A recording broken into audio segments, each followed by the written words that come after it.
Nikupe habari njema tu, kama kuna mambo ulikuwa unasubiria hayatokei, huu ndio mwezi wa mambo yako kutokea. Ndio mwezi wa mambo yako kutokea.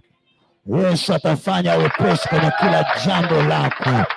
Sema amina na utabarikiwa. Anayeamini apokee kutokewa na mambo mema, apokee kuendelezwa na Bwana, apokee kwa neema ya Bwana.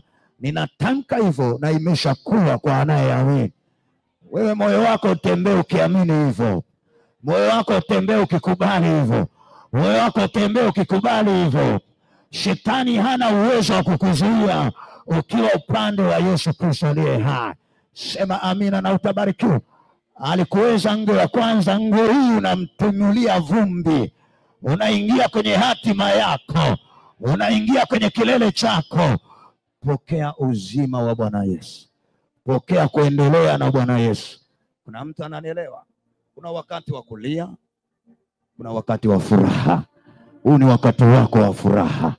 Huu ni wakati wako wa kufuraha. Huu ni wakati wako wa furaha. Huu ni wakati wako wa furaha. Huu ni wakati wako wa furaha. Huu ni wakati wako wa furaha. Huu ni wakati wako wa furaha. Huu ni wakati wako wa furaha. Huu ni wakati wako wa furaha. Furaha kwa watoto wako, furaha kwenye kazi yako, furaha kwenye maisha yako, furaha kwenye biashara yako, furaha kwenye ndoa yako, furaha kwenye amani yako, kwa jina la Yesu Kristo wa Nazareti aliye hai. Na tamka kwa mamlaka tulizopewa na Yesu hapa duniani, ni wakati wako wa furaha.